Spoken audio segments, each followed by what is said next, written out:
Bonjour à tous pour une vidéo commentaire de Halo Reach. Dans cette vidéo commentaire, je vais vous commenter du Team Slayer. C'est un mode de jeu en ligne, c'est pour les fans d'Halo qui n'ont pas le Xbox Live, ceux qui n'ont pas de bol en fait, ceux qui sont dans la merde. Ceux qui n'ont pas de bol, et ben ils n'ont pas le Xbox Live et du coup ils savent pas ce que c'est vraiment le matchmaking. Donc je vais leur montrer ce que c'est vraiment le matchmaking dans Halo Reach. Et je vais comparer avec Battlefield, les Battlefield, donc en priorité Battlefield 3 et Call of Duty.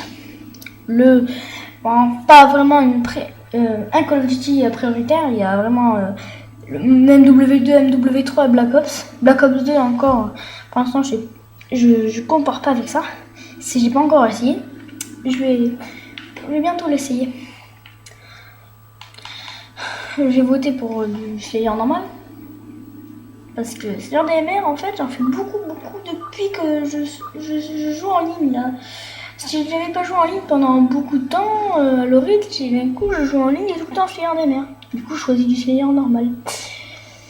Donc voilà. Alors ça c'est l'armurerie, c'est pour personnaliser notre avatar. Enfin notre personnage. Ça c'est pour son surnom, son sexe et son espèce favorite. Donc il y a Elite ou Spartan. Il y a aussi le sexe. Il y a une différence sur le corps, que la femme a moins de muscles que l'homme. C'est plus normal. Ce qui est normal en fait. Voilà. Donc là j'espère que je suis pas dans la merde. J'espère qu'il n'y avait pas de mecs plus forts que moi, parce que sinon je serais vraiment dans la merde. Parce que vraiment les mecs les plus forts que moi ils battent tout le monde. C'est pas pour me vanter, mais je suis pas un amateur. Donc comparé à Call of Duty et Battlefield, tout bas, nous prenons souvent les armes des autres.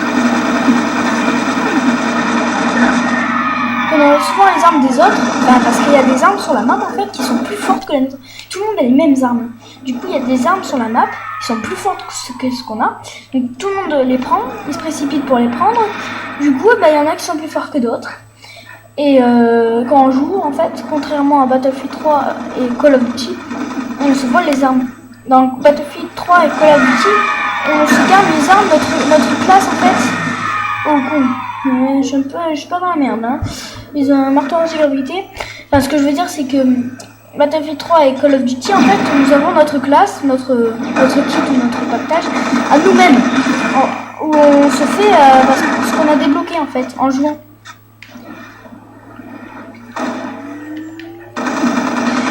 C'est ce que nous débloquons en jouant en fait.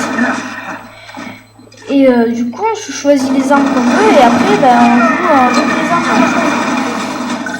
C'est ça qui est avantageux dans Call of Duty et Battlefield. C'est ce qui est avantageux. Là-dedans, on a tous les mêmes armes et du coup, il y a des armes sur la map qu'on prend. Alors que dans Call of Duty et Battlefield 3, il n'y a pas d'armes sur la map et nous choisissons l'arme qu'on veut, l'arme qu'on préfère dans ce qu'on a débloqué. Parce que là-dedans, on ne débloque pas les armes, on les a déjà toutes dès le début.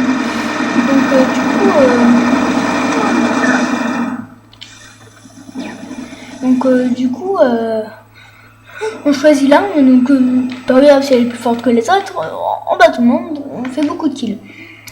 Dans ce jeu, on fait pas beaucoup de kills, on fait combien? Maximum 50. On est tout seul dans notre équipe, il y en a 4 parce que 50 c'est le maximum pour le jeu, pour gagner. Et en fait, maximum c'est 20 si on est le plus fort dans notre équipe. Mais dans la vingtaine. Mais si on est tout seul, maximum c'est 50. Dans Battlefield 3, on est 12 contre 12. Et mon maximum, moi, ça a été 72 maximum. Vous voyez, par rapport à machin, par rapport à l'autre, beaucoup quand même.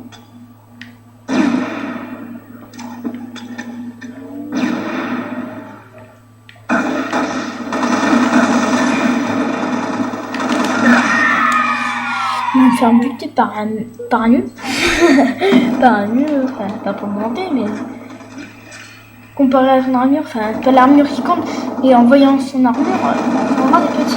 c'est pas le grade qui dit tout. Il y en a quand même qui ont le dernier grade, qui sont vraiment très nuls en fait. Voilà.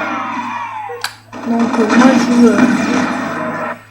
moi je suis pas mal gradé quand même, mais je suis pas un amateur de la nourriture, c'est pas pour me vanter, bon. Donc voilà. Battlefield 3 c'est pareil, je suis toujours dans les premiers, entre 5 et premier. Entre le 5 et premier. Je suis tout le temps entre 5 quoi. Entre 5 et 0 je suis. Et je suis pas fière. Voilà, après il y en a qui m'appellent le geek. Mais eux ils sont pas mieux quoi. Pas grave. Il y en a qui m'appellent le geek. Eux ils sont pas mieux. Je peux vous le dire, ils jouent plus que moi. Les potes du Xbox qui m'appellent le geek alors qu'ils jouent encore plus que moi quoi. Parfois je m'absente pendant 2 jours, je reviens dans le Xbox Live, putain il y en a un pote qui me dit ouais le geek qu'est-ce que ça fait quand t'es mort ou quoi, pendant 2 jours on t'a pas vu quoi, nous on était connectés pendant les 2 jours. C'est ça voilà quoi. Moi le geek, c'est qui le geek là entre les deux voilà quoi.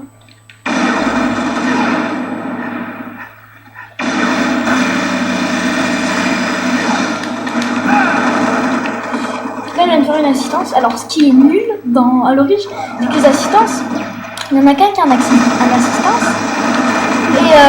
Et l'autre qui a ennemi tué. Alors que dans Battlefield 3, quand on tue un ennemi, quand on fait une assistance, c'est pour les 2 personnes qui ont l'assistance. C'est ce qui est équitable. Il n'y a pas de jaloux. Alors que là, dans Halo Reach, dans Call of Duty, je sais pas si c'est pour les 2 personnes ou une personne l'assistance.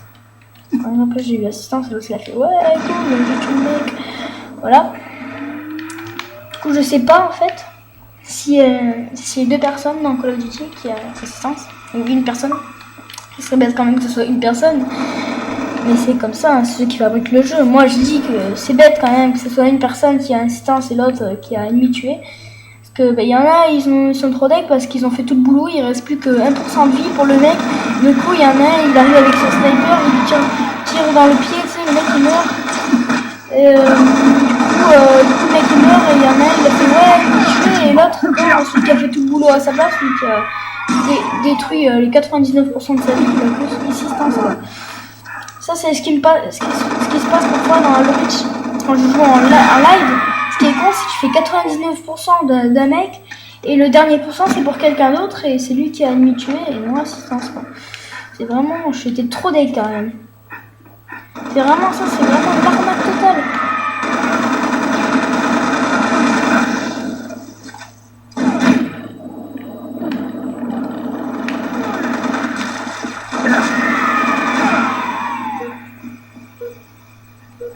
Par exemple, je viens de balancer une grenade sur un mec, après on va me dire assistance. Super ça, merci. Mais il me reste plus qu'1% de vie. Quand une grenade, quand c'est sous un pied d'un Xparad, ça enlève 99% de vie. C'est-à-dire que si c'est quelqu'un d'autre qui me tue à ma place, voilà. Je l'ai pas.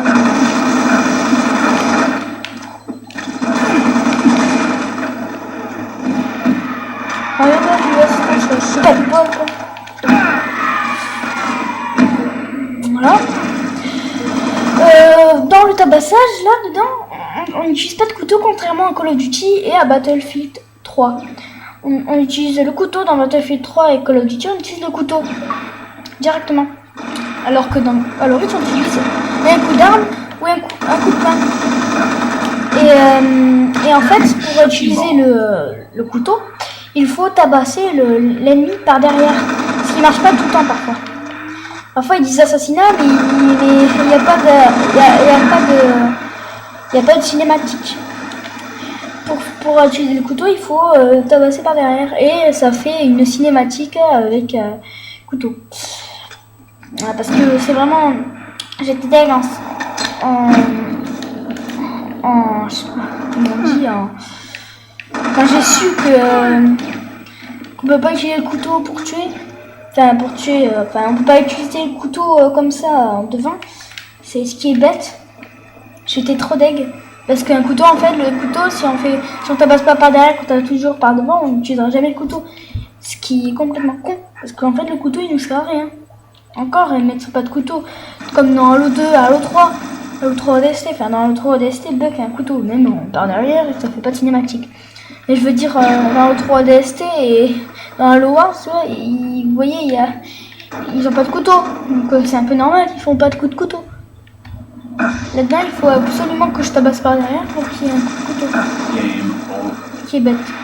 Donc c'est la fin de cette vidéo commentaire et je vais vous dire à bientôt pour une nouvelle vidéo commentaire. À bientôt.